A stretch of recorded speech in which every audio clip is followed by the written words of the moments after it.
Sure. So thank you for having us speak with you. I'm Binita Shah. I'm an interventional cardiologist at NYU Langone and the Manhattan VA hospitals. I work with Dr. Michael Pillinger, who is a rheumatologist also at NYU Langone Health and the Manhattan VA. And the two of us have worked together for quite some time looking at inflammation and heart disease or cardiovascular disease. And one of the ways we've looked at it is with a long-used medication called colchicine. Before I go on, though, I'd like to introduce Dr. Tardif. He is the global PI of the COLCORONA study, the 6,000 patient study looking at colchicine to prevent the progression to severe COVID disease. Dr. Tardif? Thank you, Dr. Shah. Yes, Jean-Claude Tardif. I'm a cardiologist by training. I'm the director of the research center at the Montreal Heart Institute, and I hold a chair, research chair, a Canada research chair in precision medicine. I'm absolutely thrilled to be teaming up with our New York University colleagues, both Drs. Shah and Pillinger. You might wonder why cardiologists are involved in a trial trying to tackle and win the battle against COVID. I'm sure we'll get into this, but the common denominator is inflammation. And so both the NYU team and the Montreal team have worked quite hard over the last 15 years for some of us on, others may be too young for that, but for a long time on the role of inflammation in different diseases. Thank you. And we have a rheumatologist with us. Could you please introduce yourself and say why that's relevant? We do indeed, Stephen, and thank you for having me on the call. So greetings, my name is Michael Pillinger. I'm a professor of medicine and biochemistry and molecular pharmacology here at NYU. I'm also the chief of rheumatology at the Manhattan VA, which is actually where I'm sitting talking to you right now. And I direct the training programs and clinical research here at NYU as well. As a rheumatologist, I've been interested in inflammation almost since I began my training. And Dr. Shah and I converged here in the VA building when we discovered that we were actually thinking of many common problems. So I was looking at joints and inflammatory markers, and by the way, blood vessels. And suddenly we realized that we had common interests. And so we've been working together for a number of years and frankly admiring Dr. Tardif's work from a distance for most of that time, including what turned out to be a common interest in colchicine, a very old and therefore underrated drug that's probably deserves a lot more credit than it gets. And I want to talk about colchicine and what makes it different from some of the other anti-inflammatories and why we were even. Dr. Shah, though, I would like to ask you, why are we talking about anti-inflammatories in the first place? Can you tell us a little bit about what we've learned about COVID and the process of everything we've been through here in New York, especially? Yes, so we have been hit quite hard with COVID, and the one thing that we know for sure is that there's so much still for us to learn. But if we take a step back and try to think of COVID as in a somewhat simplistic model, again, there's nothing simple about this virus or all of its complications, but if we try to break it up, we think about it in two ways. We think about the virus itself causing the infection and then propagating inside the body to lead to complications of the disease. But we also think of not just the virus, but the body's response to the virus. And the body's response to the virus includes an inflammatory response. This inflammatory response is sort of going at war with the virus, but going at it with very, very heavy artillery. So it's not just the virus that's hit hard, but the entire body sort of suffers from that. So the inflammatory response includes activation of certain types of white blood cells, and it also includes activation of enzymes, interleukins is what we call them, and it creates a bit of a storm or wreaks havoc in our body trying to fight the virus, but it ends up damaging normal tissue or normal lung tissue and normal heart tissue and normal kidney tissue. So what ends up happening is that the inflammatory response to this virus ends up leading to another way of leading to severe symptoms of the disease that ultimately leads to the poor outcomes.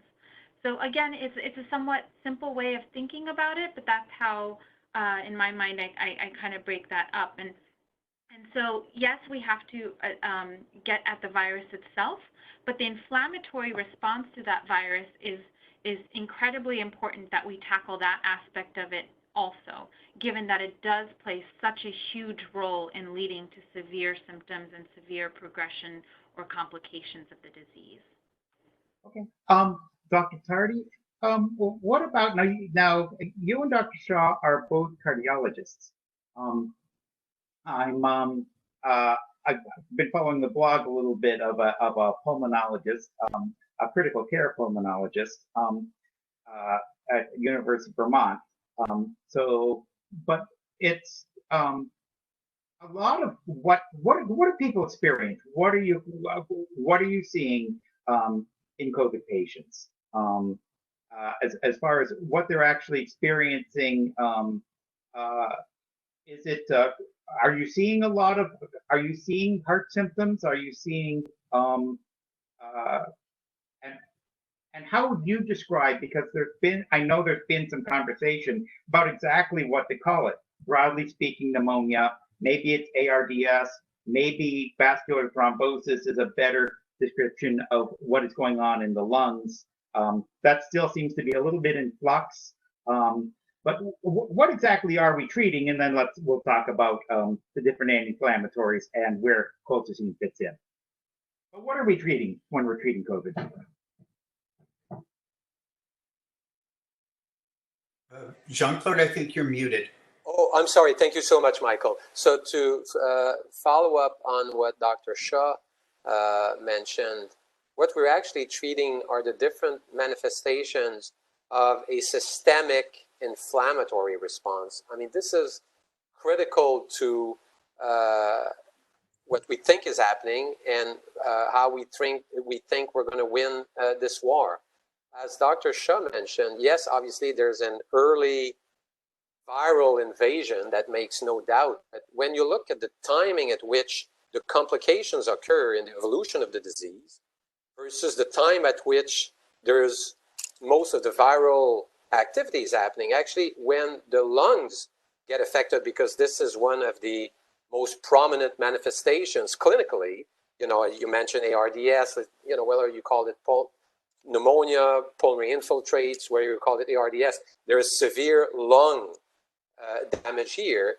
And probably intuitively, people would assume that, well, it's the virus getting into the lungs and attacking the lung itself. And actually what is happening, as Dr. Shah correctly pointed out, the timing at which the lung damage occurs, and then I'm going to tell you that it's the same thing in most organs, is actually at the time where viral replication is going down.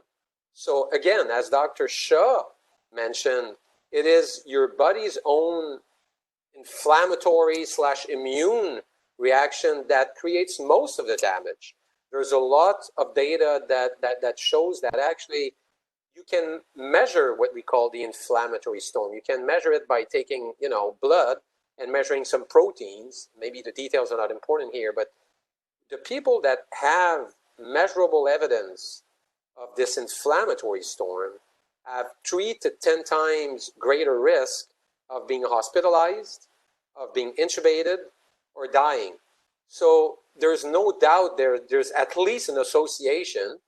We need then to show that this is causal, but by then, and I'm sure we'll get into that with Drs. Shah and Pillinger, if then you show that by preventing the inflammatory storm, you prevent the lung damage, then you will have gone a long way into showing that inflammation is actually causal into the different organs that are being damaged. And we could say the same, you mentioned different organs. We could certainly say the same for the cardiac manifestations, whether it's, infarction, whether it's arrhythmias, whether it's heart failure.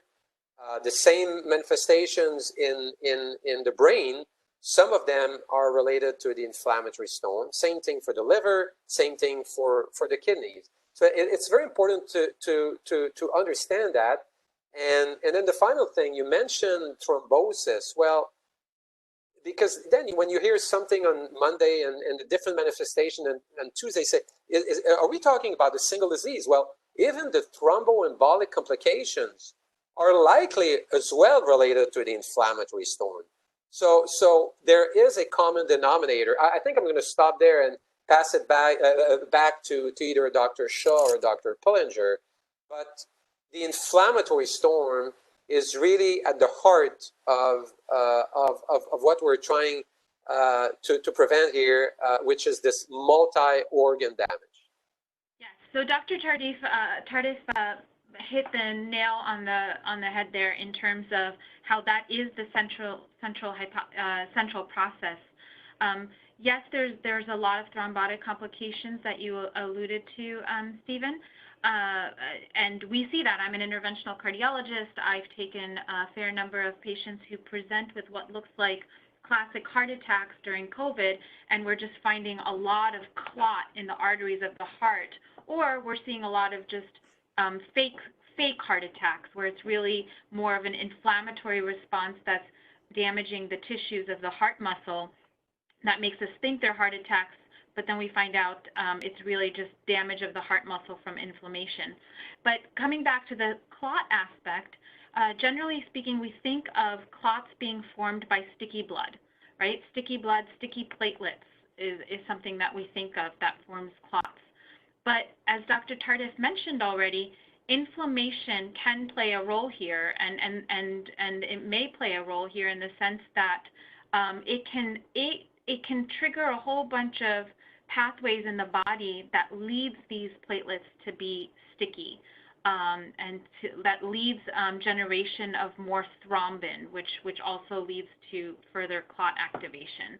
And we've seen that in studies before, that inflammation can lead to thrombosis.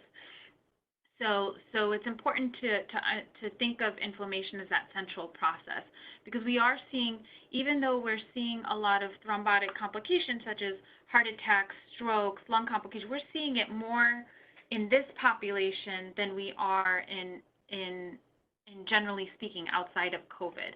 When I look at the arteries of the heart in someone who's having a heart attack with COVID, there's a lot more clot there than generally what I see in patients who are presenting with heart attacks and having some clot that forms outside of COVID.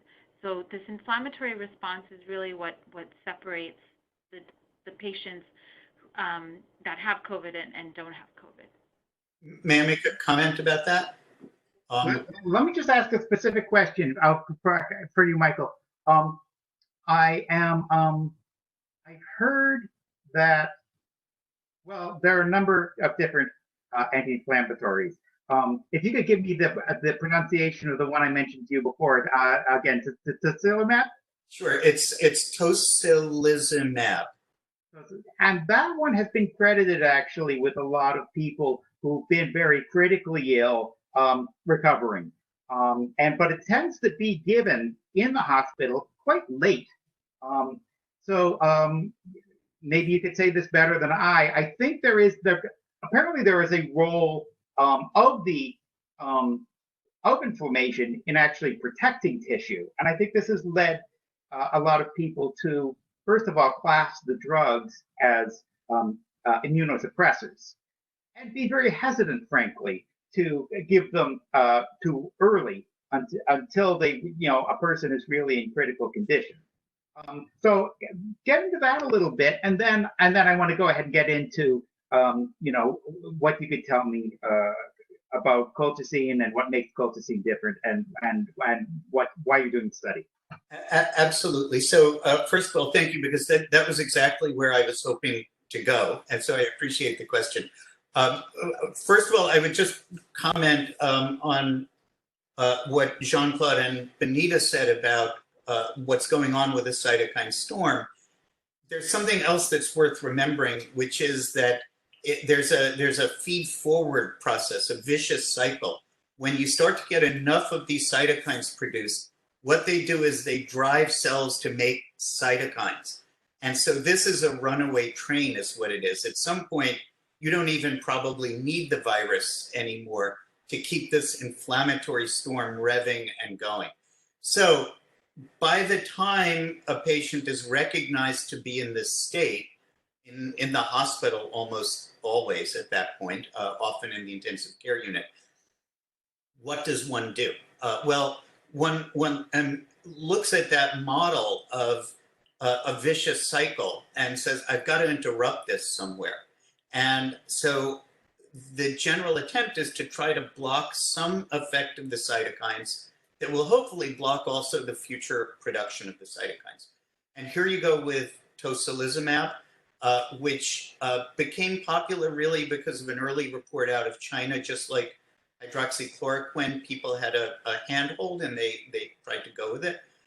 And at least anecdotally, there are, I agree with you, some very positive reports, although we don't have the study results yet, or most of the study results yet.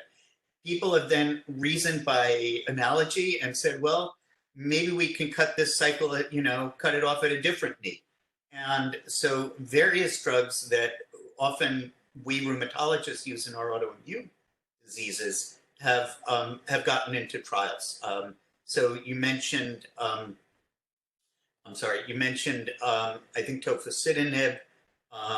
There's a baricitinib that's being looked at. People are looking at drugs that block interleukin-1, which is often upstream of interleukin-6. So tocilizumab blocks interleukin-6, and maybe a lot of that is really an upstream signal that can be blocked earlier.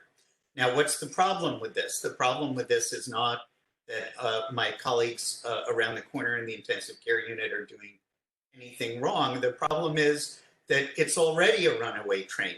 And to stop a runaway train, you need a pretty potent force, and maybe not even then. And so we're using our big guns. They're very expensive. They're very hard to apply to larger populations. They can be immunosuppressive. And so, if we use that runaway train analogy, can we do something before the train has run away? Can we get to it while it's still in the station and modulate the process and not let it get out of control? And honestly, that's where all of our thoughts of colchicine come in. Can we get to the problem early before it's a major problem and use something less severe, less expensive, better tolerated, oral that a patient can manage? And will that be good enough? Now, we're all investigators, so we won't tell you the answer to the study, but I think we would tell you that the question has enough grounds to be worth finding out.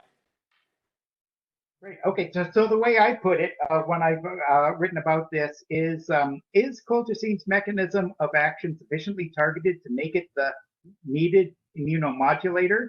It gets classed because it does do several things. Maybe you'd like to tell us about that, because it does dissolve uric acid crystals in the blood, right? And it does address some of these cytokines as well in the process of doing that. So perhaps the others would like to take that, but it doesn't actually dissolve uric acid crystals in the blood. I'll just get that one out because I'm the resident goutologist, so I should just. Would either of you like to talk about colchicine action? Sure. So the important thing about colchicine is that it affects something called the inflammasome, and at least one aspect of it affects something called the inflammasome. The inflammasome generates interleukin-1. Interleukin-1 then leads to interleukin-6, and then you have this entire cytokine storm. So the idea that colchicine works up front for all of the drugs that are targeting these downstream markers, colchicine works up front. The other aspect to understand is that colchicine independently dampens neutrophils, the activity of the white blood cells that's part of this inflammatory response. So colchicine takes on at least a two-pronged approach in that way. The other thing that we know, so Michael, the three of us have been working and studying colchicine for quite some time. One thing we know is Michael and I just finished something called the Colchicine Pci Study. It was presented to the American Heart Association this past fall and recently published. And we showed for the first time that if you give colchicine before an injury, and in this case, the study that we looked at was, getting a blockage opened, having a stent placed. If you gave colchicine before something happened in your body, you could dampen the inflammatory response. IL-6 levels don't go up as high. hsCRP, which is another marker of inflammation, does not go up as high compared to patients who got placebo or an inactive drug. And that was really something that was shown for the first time, and really important to think of this medication as being preventive and dampening that inflammatory response. And then of course, Dr. Tardif presented at the same meeting a much larger trial in patients with atherosclerosis, or patients with heart disease, which is a systemic inflammatory disease, that you can have improvement in outcomes with colchicine also, that patients do better when they're taking colchicine. So that's one aspect. Another aspect is that we talked a little bit about the inflammation and thrombosis, or the effect of inflammation on how sticky your blood is in forming blood clots.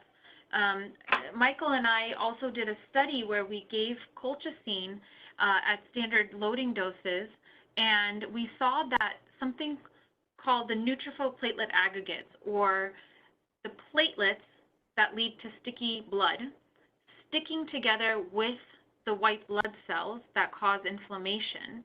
They can get stuck together, and they can form an aspect of the clot or play a role in an aspect of the clot. With colchicine, that aggregation, the stickiness of the white blood cells, the inflammatory cells to the platelets, or the component that causes the blood clots, that aggregation does not occur with colchicine, or it's a lot lower with colchicine. So there is this added evidence that colchicine can also potentially modulate the inflammatory thrombotic pathway. And then the last thing I'll mention is that it's been around for more than 2,000 years. I mean, people have been using this forever. In the BC era, it's been documented use for inflammatory conditions such as gout. We understand this medicine. It's been around for a very long time. We understand that it's generally well tolerated, and the most important thing is that there is no signal of increased infection or other immunosuppressive type of complications that you could see with some of the stronger anti-inflammatory medicines. Stephen, if you don't mind, maybe I can. For a second. Let me just bullet point what she said, and then we'll go to you, Dr. Tardif. So, as I understand it, first of all, this is a very old drug, but you've had some success as cardiologists, actually, finding new ways to use this drug that's botanically derived. I think it comes from an African lily or something like that. Asia Minor. Asia Minor, but yes. Minor, okay. This is a botanically derived drug. Have a lot of experience with it, and yet you've actually found some new ways to use it in cardiology, and now we are applying it to COVID-19. The optimum treatment window, you're saying, is to, in your experience, is to get this, to have people start an anti-inflammatory early. Which is different than the way the other anti-inflammatories are being used. And then there's been a lot in the press recently about that blood clots and clotting being observed in COVID-19. It's possible, you're saying, that that the colchicine could help with that problem. So wherever you want to go with this, but then at some point I want to talk about the study, and it sounds like this is a big study. This is a study where you're looking for more participants. If I were to get COVID, and and I were to participate in the study, what would this, what would that experience be? What would it mean for me? I'm here in New York. Yeah, so I have a lot of questions around that. I think a lot of our readers will. So I'd like to go there, but finish up with wherever you were wanting to go. Yeah, maybe just 2 points to add to what Dr. Shah and Pillinger said, and then if you want to go to the details of this study and the reality in New York, probably it would be better for Dr. Shah to take those questions. But you asked an important question. You said, why is colchicine the right or the ideal agent? And what is the data to support this? There are actually data that are quite suggestive. Dr. Shah mentioned that the inflammasome is a key ingredient to what's happening, and that colchicine does target the inflammasome. The reason this is important is that we know that one of the key predictors of complications in this disease is a protein that you can measure in blood that is called IL-6. When you have a high level of IL-6, a few days before complications, you're at much greater risk of being hospitalized, of getting intubated, or dying. And Dr. Shah explained to you that the IL-6 molecule is in the pathway of the inflammasome, so A. B, Dr. Shah also told you that IL-1 is produced directly by the inflammasome and then leads to the production of IL-6. Now, why is this important? It's because there's actually old data showing that if you take mice that are infected by the flu virus, the influenza virus, and you then divide these mice into 2 groups, one in which you let the disease go normally, and one in which you basically prevent IL-1 from being produced in these mice. Well, guess what? The mice in which you prevent the IL-1 from being produced are going to live longer. So there's actually, data that strongly suggests that the inflammasome is relevant. And then the third piece, which is not directly related to this virus, SARS-CoV-2, but the previous one that led to the SARS epidemic 15 years ago, there's actually molecular data that shows that that virus directly attacks the inflammasome. So colchicine was not chosen by chance here. The inflammasome appears to be at the heart of what's happening in the inflammatory storm related to COVID-19. And colchicine is the best orally administered, inexpensive, widely available, and safe drug that we can use to target that agent. So that choice was not, sort of done by chance. This sounds very promising. So I'm excited. I'm excited about this. I can't wait to see the results of your study, but we got to get there. So and you need volunteers, you need participants who want to help you get there, and also who want to be treated and want a treatment at home, a treatment that might help people stay out of the hospital, which is, I think, is one of the things that makes your study really appealing. Dr. Shah, so what if I did want to participate in your study? I'm in New York. Does that mean would we be talking by phone? And how's it going? Presumably you have had a lot of people who are already participating. How's it going? So, one of the important things mentioned was that we need people's help to figure this out.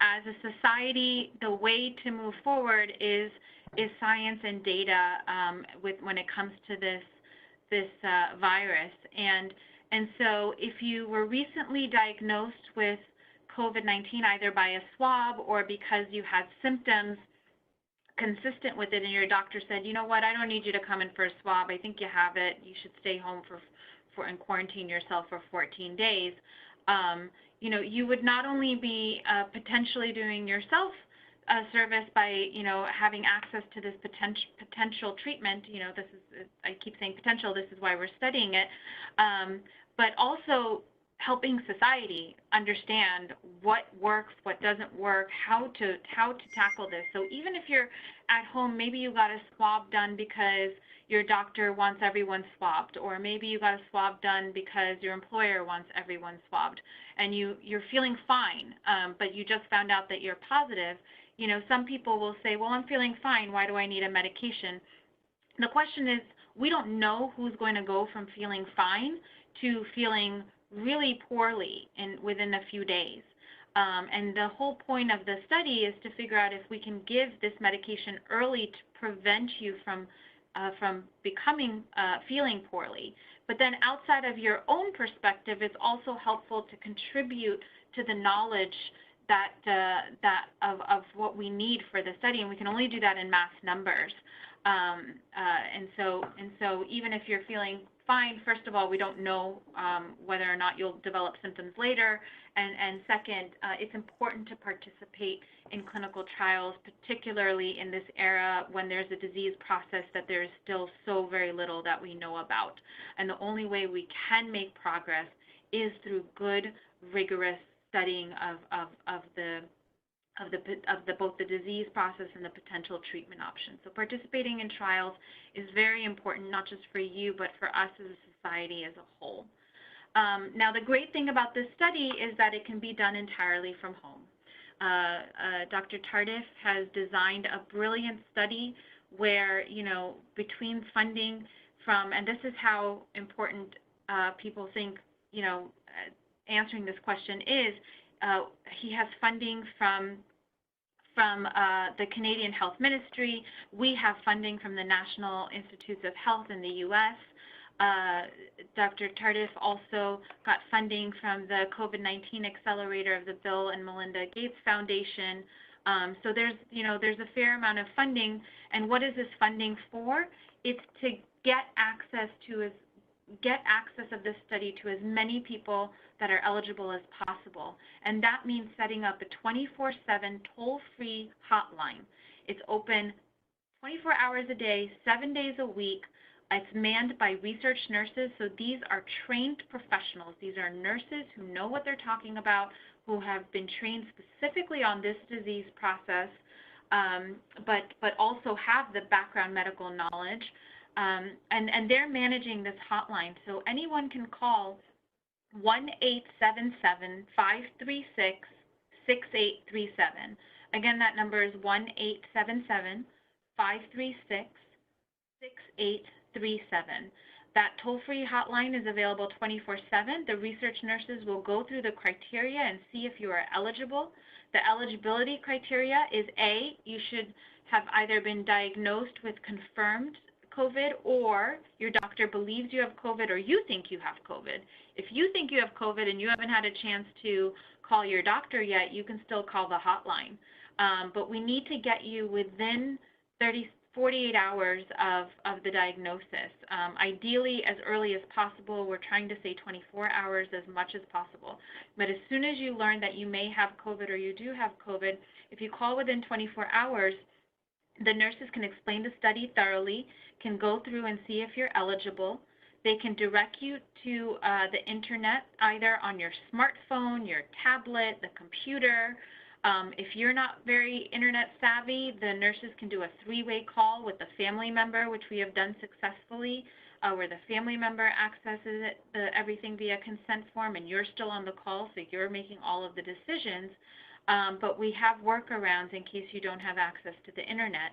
But then you read the consent form, you learn about the study, you sign up for it, and then they will notify us at NYU. They'll say, hey, there is a participant living in the New York City tri-state area.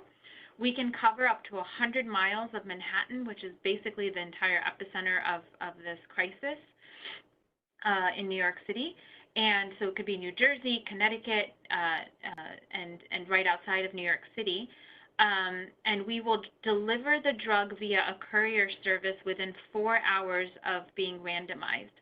I should have mentioned up front, randomization is one of the most rigorous ways of doing a study. It means that you have a 50% chance of getting the drug colchicine and a 50% chance of getting placebo.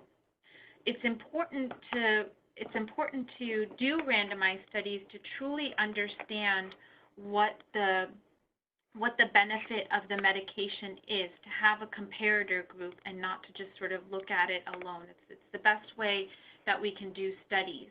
And so depending on what group that you're randomized to, we would deliver that medication. Of course, outside of a study, we're not routinely giving this medication. So outside of a study, there's a very large chance you wouldn't get the medicine. So at least in the study, there's a 50% chance of getting the medication. Now, are you monitoring? So let's say I'm in. Let's say, first of all, while I get COVID tested, I'm waiting for the results to come, and while I'm twiddling my thumbs, I pick up the phone, I call the 800 number. We set it up, and then my result comes back positive. So I'm in. So what happens then next? Are you gonna do blood workups too, or are there things that you're gonna do along with just sending me the medication? Yes. So we will send you the medication. You're going to take it for 30 days. The nurses on the hotline are going to call you at day 15 and day 30 to get some information, see how you're doing, see how you're feeling, make sure that we have all the information that it is we need about what's going on with you as an individual, as a individual participant, that will then help us understand as a group what's going on with the patients who are getting these medications. And then in the meantime, you don't have to wait until the nurses call you at day 15 and day 30. This hotline is available to you 24/7. So if you have a question, you have a concern, you have an issue, pick up the phone, call the hotline. The nurses are readily available. They're they've just been an amazing team to work with. I have to give lots of kudos to Dr. Tardif's team for this, because they really are just remarkable people who care about the participants as individuals, and are available to the participants should they have any questions about being in the study. So it's not like you get the medication and poof, you're off. Sure, if you're feeling great, you probably won't hear from us until day 15 or day 30, but if for any reason you need to speak to us in between, the hotline is available to you, and the nurses can get in touch with us at NYU. We're communicating regularly. There's a lot of communication that goes back and forth between NYU and Montreal Heart Institute. We're just constantly communicating with each other so that we can make sure that our community members are taken care of as quickly and best way possible. And would I continue to work with my own primary care doctor if I have questions, or pretty much once I'm in the study, you want me working with you if I have any questions? So we will ask you if you would like us to communicate with your primary care physician, because we like for as many team members to be involved as possible. As you can see just on this line, you're dealing with 2 different countries, you're dealing with cardiologists and rheumatologists. This is a team effort, and none of this can happen without it being a team effort. And so that includes the patient's doctors. We want the patient's doctors to be informed if the patient wishes so. Sometimes we have if the patient says, yes, you know what, this is my doctor, please do let them know we're participating in the study. We will follow up and let them know as well. And that way, whoever the patient calls, whether the patient calls their own doctor, the patient calls the hotline, the patient calls us at NYU, there will always be, communication that way, and so that everyone is in the loop, and not one person is doing something that the other person doesn't know about. Stephen, if I could say just... Now I'm asking for myself, and I might use myself as an example, but also the Parkchester Times has a lot of readership who are immigrants and are in some of the populations where, we've had a higher than average death rate from this. So we're very concerned about keeping people out of the hospital, and I'd rather, if they can heal without ever going, being intubated and getting on a ventilator and intensive care unit, that would be, that's what we all want to see. So if I'm coming Yeah. So let's say I do. Let's say I or somebody who is in the study does deteriorate to the point where they need to go to a hospital. You want me going to Langone or at that point, or how do things shift if my condition does deteriorate? What happens next? Well, two things. First of all, the patient is foremost, not the study. A patient should do and get what a patient needs to get. So if our hypothesis is correct, fewer people will need the hospital, but it would be unlikely that no people would need the hospital. So first of all, if a patient has a question and calls the hotline, and the hotline senses that the patient really isn't that well, they may advise the patient to communicate with their doctor, go to the emergency room. But patients should just go if they need to. One thing that's very important, I think, is we talked about all those experimental treatments that you might get once you get to the hospital. None of that is precluded by being in the study. If you get to the hospital and somebody says, we want you to go on tocilizumab as a study, we have it, you can do any of that. We might or might not ask you to continue on the colchicine, but the patient's care and the doctor's impression is primary. So it's always about the patient first. You also talked about the immigrant population. We're very interested in trying to reach people who might benefit the most. As you know, some of the outer boroughs in New York City are probably harder hit than Manhattan.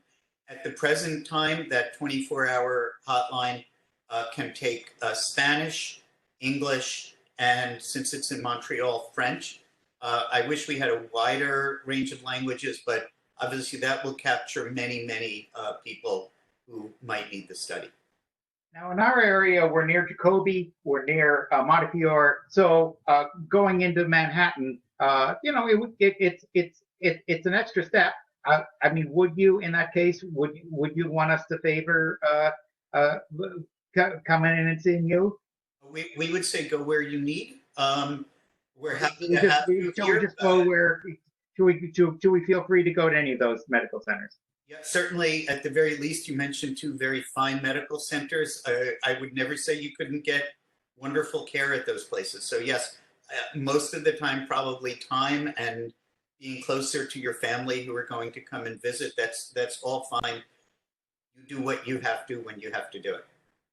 Right. Okay. We will collect a form when we deliver the medicine to you. We will get a Hipaa disclosure form that will allow us to get information on how you're doing through the 30 days of the study, no matter where you go, no matter which hospital, clinic, or anywhere you go. So we'll get the information. Don't worry about us. We're worried about you. You go to your doctor. You go to your local hospitals or urgent care or wherever it is you feel comfortable going. If that's us, that's great. If it's not, it's totally, it's all up to the participant and how sick they're feeling. There may be no option but except to go to the most local place, and that is okay. That is, we want you to take care of yourself. We will deal with all the other things. And to that effect, we have partnered. We're starting to partner with other hospitals, other sites, other clinics, because we want, first of all, we want access to this study as wide-reached as possible. And if a potential participant is sitting at home and they don't really know us, we can understand that maybe they wouldn't, want to jump in right away. And so we do have advocates at different clinics and hospitals who are very interested in this study and want to know how they can get access for this study for their patients. And so we did set up trainings and informational seminars, and we're partnering with them to help take care of their patients as well. So there's very likely a local area that that we've already spoken to and already knows about the study, and their physicians or their doctors are all on board as well. Just because again there isn't much to lose to participate in this. It's all from home. It's a medication that's been around for more than 2,000 years.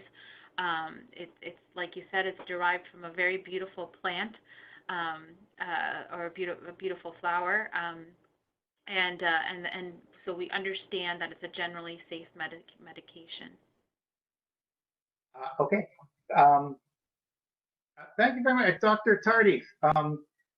Maybe you could just what are the exclusion? Has that shifted the exclusion criteria or the inclusion criteria for who you were looking for in this study?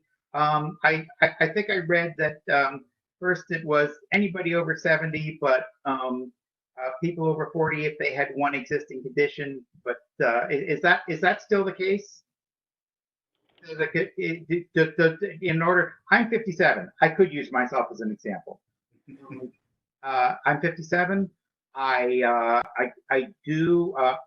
It's not a firm diagnosis, but I've had a little bit of arrhythmia, and I did recently start taking a beta blocker for that arrhythmia.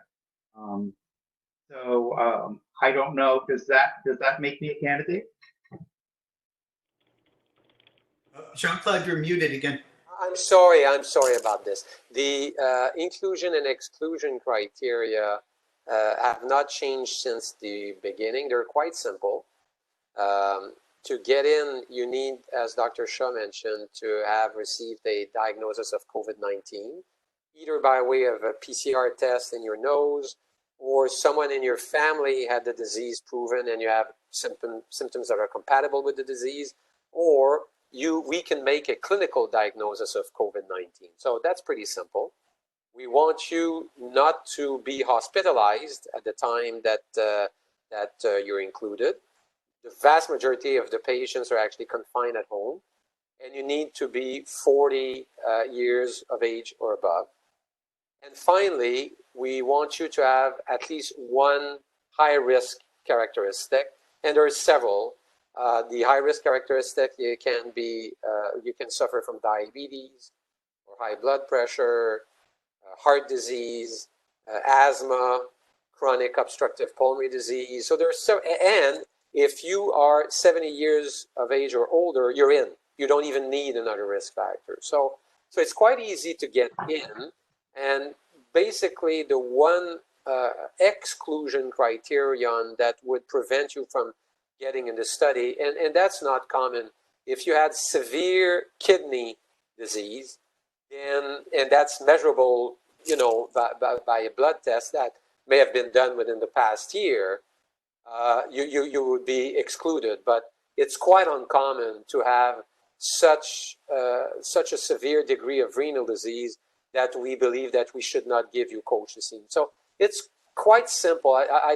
We should not make it very, very complex. Basically, if you have COVID or you think you do have COVID, and you have one of these characteristics that we mentioned, you're basically in. Okay. Well, like I said, maybe I'm still a borderline case, though. I don't have high blood pressure or anything like that, but a little bit of arrhythmia and tachycardia in the women in my family, and that was enough. And my own description of of my symptoms that I do experience sometimes with chest pressure and so forth, racing heart. So that was enough to convince my cardiologist to start me on metoprolol. No, but for example, one of the characteristics I did not mention, if you come in, with significant fever, that is a high risk criterion, because we might not discuss specifically your medical situation in details, but there's several ways by which you could enter the study. Okay, but over 40 is a criterion. You're not looking for people under 40. Absolutely. The reason I would say, Jean-Claude, that the reason for that is not that colchicine might not be appropriate for people under 40. It's a study design consideration, honestly, because if you took every 21-year-old who tested positive for COVID, my goodness, they're just so darn healthy that they're the ones who are likely to get through whether they get colchicine or not. And that would require an even bigger study than Jean-Claude designed in order to get a proper result. So it's really not about what's right for the patient, but how to make the study more effective. Absolutely. anything else you can tell me? I know, you're not supposed to release data until you've really processed it and done all the analysis on it. But as far as this, you're looking for 6,000 people. Can you tell me how many people have enrolled in the study so far? Well, there are strategic reasons why we're not going to give you the exact number, but what we can tell you is that the study is going well. We're hoping and we work in New York, in Montreal, California. We'll be opening several additional regions in the US. I saw you have a Spanish partner now. Exactly. Yeah. So we will be opening next week. Houston, Boston is probably going to be open fairly soon, and then there'll be several additional European countries, South Africa in about 10 days, and then there'll be Latin America also in about 2 weeks. So because we want to provide the answer to patients, to healthcare systems, and to the deciders, the politicians that will need to make important public health decisions. So we're trying to provide you the answer as quickly as we can, but doing, as Dr. Shah said, the highest level for a study to provide robust data is called a randomized trial. And we are absolutely convinced that that was the right choice, so that when we provide an answer, it will be one where we can stand and say that we're confident that this is the answer, and we will not be giving medications that are not proven to be efficacious, and they need to be safe. Now, speed matters, though. So will there be any kind of release of your preliminary pre-publication data at some point, or do you have to hit the 6,000 number and get every Yeah. What do you have a timeline for? So maybe I should take that one. Sorry, I should take that one. First of all, it is important for everyone to understand that Dr. Shah and Pillinger, myself, you, the patients, we are all blinded to the results. So it's not that we, are not revealing something that we know. This is what we call a double-blinded study. So the physician and the healthcare professionals and the patients are not aware until, the results are revealed. So we're not hiding anything from you. We just don't know. A. B, the study is the largest randomized trial in the world. We're well-powered to provide a reliable answer. But built in this program is a series of what we call interim analyses that may or may not affect the conduct of the study. So it is possible, but we don't know that for a fact. It is possible that actually within a fairly short period of time, the study may be stopped either because it's not working or it's working too well. And it's what we call overwhelming efficacy. Or the outside experts could come back and say, well, why don't you continue for a few months? So it's difficult to tell, but it is possible that there'll be the first interim analysis that probably will be conducted in June of this year. So that's just right around the corner. But the outcome of that analysis, Doctors Pillinger, Shah, and myself cannot tell you because we're completely blinded to all of that process. I see. There's some sort of jury, or there's someone else in the background doing the analysis here. There's also an independent data safety monitoring board that Dr. Tardif has put together. So they are independent of the study. They're monitoring progress for safety reasons. So there is an independent board overseeing it. And this is a group of experts that have. So you're blinded as to which patients are getting the placebo versus not. Is that done with barcodes or? We're clueless, completely clueless. Yeah. Okay. Okay, but there is a way. There's somebody in the background who knows and tracks it by serial number, barcode, something like that. Okay, two things. A, obviously there is a code that is going to be broken when the study is declared completed. So obviously at some point, yes, there is in Fort Knox, there is a code that can be broken. A. It can also be broken rarely in emergency cases, but that rarely happens. And thirdly, yes, there is an outside group that will do an independent analysis. We will not even know when they're doing it, which is fine. In this group that Dr. Shah mentioned, a DSMB, is actually a group of 6 experts. Most of them have 25 years of experience in clinical trials. There are microbiologists, cardiologists, statisticians, ethicists. They are highly experienced, and they will provide the best advice based on this is a group of world-class experts. Dr. Pillinger, let me, so thank you so much for explaining the design and all the mechanics of this. Dr. Pillinger, I guess I want to turn back to you for any final comments as the rheumatologist here, because you have worked presumably with several anti-inflammatories, because these are things that fall within your specialty. These are medications that, in the case of the colchicine, it's used to treat gout. There are other things. It's said to be an immunosuppressant, but it's not the same as the immunosuppressants that